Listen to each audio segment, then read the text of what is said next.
যারা শকুনের মতো করে আমার সীমানা খেয়ে ফেলতে চাচ্ছে, তাদের সেই রক্তচক্ষুকে উপেক্ষা করে আমরা এই বাংলার স্বাধীনতার আকাশ, এই জমিন, এই ভূখণ্ডকে রক্ষা করব। যারা এই সীমান্তের প্রান্তে প্রান্তে মহল্লায় মহল্লায় দাঁড়িয়ে ঘোষণা করেছিল যে আজাদির লড়াই চলছে শত বছর থেকে, এই আজাদির লড়াই থেকে আমরা পিছনে হটব না।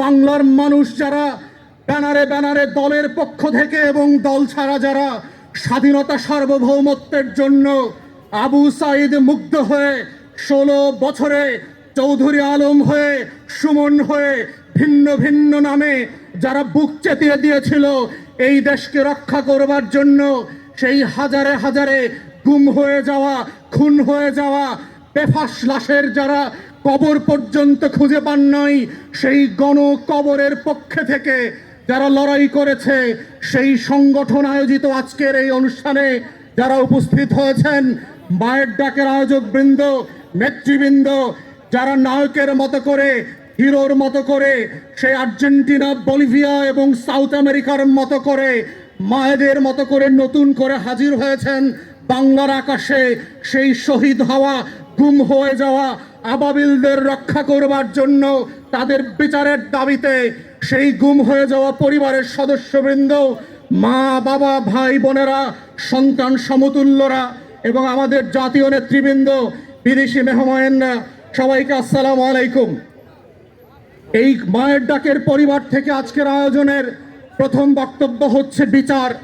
যেই বিচারের দাবিতে আমরা গত 10-12 বছর ধরে টানা রাস্তায় রাস্তায় ক্যাম্পেইন করছি, মিছিল করছি, সমাবেশ করছি, বিভিন্ন জায়গায় সরকারের পেটোয়া বাহিনীর সাথে মুখোমুখি হয়েছি, বিভিন্ন দিন আওয়ামী ফ্যাসিবাদের বিরুদ্ধে লড়াইয়ের পাশাপাশি এই মায়ের ডাকের পরিবারদের লড়াইকেও আমাদেরকে একসাথে মোকাবেলা করতে হয়েছে।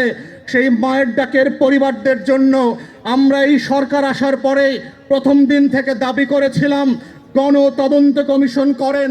আমরা অবশ্যই স্বাগত জানাই গুম কমিশন যেটা করেছেন, কিন্তু এই গুম কমিশন নীরবে নিভৃতে যে ভালো কাজগুলো করছে, সেটা এই বিচারের যে ট্রমা আছে, যেই ট্রমা ভেন্টিলেট করবার জন্য পরিবারগুলোকে জাতির কাছে কাঁদতে দিতে হবে, তার ভিকটিমগুলোকে খলনায়ক আকারে জাতির কাছে পরিচয় করাতে হবে, যেই পরিবারগুলোকে কাঁদতে দিতে দিতে অন্য 100 বছরের আজাদির লড়াইয়ের নায়কদেরকে স্মরণ করতে হবে, উত্তর পুরুষদেরকে সংযত করতে হবে এবং মনে রাখে দিতে হবে যে আসলে কাদের রক্তের কারণে, কাদের ত্যাগের কারণে এই বাংলাদেশ এসেছে, কেন গণ অভ্যুত্থান হয়েছে, কাদের গুম হয়ে যাওয়া গণকবরের লাশের উপরে ভিত্তি করে অন্তর্বর্তীকালীন সরকার গঠিত হয়েছে। সেই গল্পটা শুধুমাত্র গণ তদন্ত কমিশনের মাধ্যমে পৃথিবীতে সম্প্রচার করে সংসদ প্লাজা থেকে বছরের পর বছর ধরে এই হাজার হাজার নাই হয়ে যাওয়া পরিবারের গল্প শোনার মধ্য দিয়েই শুধু সম্ভব ছিল। কিন্তু দুঃখজনকভাবে আমরা দেখেছি অন্তর্বর্তীকালীন সরকার সেই গণ তদন্ত কমিশন করেন নাই, গণশুনানির আয়োজন করেন নাই। এখনো মায়ের ডাকের মতো সংগঠনকে ডেকে ডেকে বিভিন্ন প্রোগ্রাম আয়োজন করে সেই পরিবারের গল্প শুনতে হয়।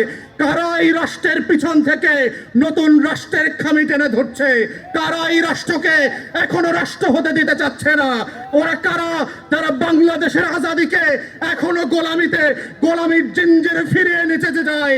এই রাষ্ট্রের ভিতরের রাষ্ট্রকে যদি আমরা ধ্বংস করে দিতে না পারি, তাহলে এই আজাদি যেমন টিকবে না, মায়ের ডাকের কান্নাও থামবে না।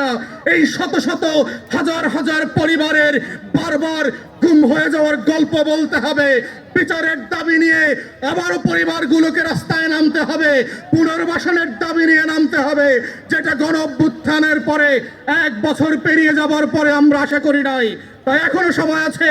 অন্তর্বর্তীকালীন সরকারকে বলছি, আপনারা যাদের রক্তের উপরে দাঁড়িয়ে, যাদের লাশের উপরে দাঁড়িয়ে, যাদের গুম হয়ে যাওয়ার বিরুদ্ধে দাঁড়িয়ে আপনারা ক্ষমতা নিয়েছেন, তাদের সেই শহীদদের গুম হয়ে যাওয়া পরিবারের কান্না শুনবার জন্য গণশুনানির আয়োজন করেন, তাদের ট্রমাকে ভেন্টিলেট করতে দেন, তাদের বিচারের ব্যবস্থা করেন এবং সরকারের বিভিন্ন বাহিনী এবং আমলাতন্ত্রের মধ্য দিয়ে স্পেশালিস্ট ইউনিট তৈরি করেন, যেই ইউনিটের একমাত্র কাজ হবে শুধুমাত্র গুম পরিবারের কথা শোনা, তার গল্প শোনা, তার পরিবারের সংবাদ মোতাবেক, তথ্য মোতাবেক এই ক্রিমিনালদেরকে হাজির করা, বিচারের মুখোমুখি করা এবং এটার মধ্য দিয়েই হচ্ছে এই বিচারের দাবিটাকে রাষ্ট্র আকারে আমরা ডিল করতে পারবো। যদি এটা না করেন, এই কষ্টকে ভেন্টিলেট করবার সুযোগ না দেন, মনে রাখবেন এই বদ্দোয়ার অভিশাপের মধ্য দিয়ে নতুন নতুন গণ অভ্যুত্থান হবে, আপনাদের বিরুদ্ধে লড়াই হবে, সংগ্রাম হবে। এটাই আজাদির চরিত্র এবং এই বাংলার মানুষ বারবার প্রমাণ করেছে বিচারের দাবিতে, আজাদির লড়াইতে এই দাবি থেকে তারা পিছপা হবে না। এবং সর্বশেষ বলতে চাই, এখানে মান্যবর বিএনপির মহাসচিব আছেন, আপনাদের কাছ থেকে আমরা পরিষ্কার ম্যানিফেস্টো জানতে চাই। ক্ষমতায় আসলে মায়ের ডাকের পরিবারের জন্য, গুম হয়ে যাওয়া পরিবারের জন্য, তাদের বিচারের জন্য, তাদের ইনসাফের জন্য, তারা যে আজাদির জন্য জীবন দিয়েছে, আপনারা কি করবেন? শুধু বক্তব্য দেবেন, শুধুমাত্র ভোট চাইবেন, না আপনারা বিচারের রূপরেখা দেবেন? কিভাবে এই ভেন্টিলেশন করতে দেবেন? এই ন্যাশনাল ট্রমাকে আপনারা কিভাবে অ্যাড্রেস করবেন? দুনিয়ার বিভিন্ন দেশে যেখানে গণহত্যা হয়েছে, লড়াই হয়েছে, তাদের অভিজ্ঞতাগুলোকে কাজে লাগিয়ে এক্সপার্টদের সাথে বসেন এবং এখনই অবিলম্বে আমরা দাবি করছি মায়ের ডাকের পরিবারের পক্ষ থেকে বিচারের রোডম্যাপ ঘোষণা করেন, যেন ক্ষমতায় আসার পরের দিন থেকে আপনারা কাজ শুরু করতে পারেন। আমাদেরকে যেন আবার আগামী ফেব্রুয়ারিতে, মার্চে, এপ্রিলে মায়ের ডাকের ব্যানারে রাস্তায় এসে বিচার চাইতে না হয়, আমাদের এই লাশের খোঁজ খবর করতে না চাইতে হয়। কারা কারা দায়ী, তাদের পুনর্বাসনের রাজনীতি যেন আমরা আর দেখতে না হয়। এবং এটার মধ্য দিয়ে হচ্ছে যে লড়াই চলছে আমাদের আজাদির এবং স্বাধীনতার, এই বিচার এবং পুনর্বাসনের মধ্য দিয়েই সেই সংগ্রামটা যেন শেষ হয়, এটাই যেন শেষ হয়।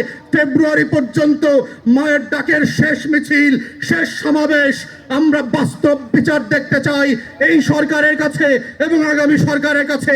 এই আহ্বান জানিয়ে আমার বক্তব্য এখানে শেষ করি। সবাইকে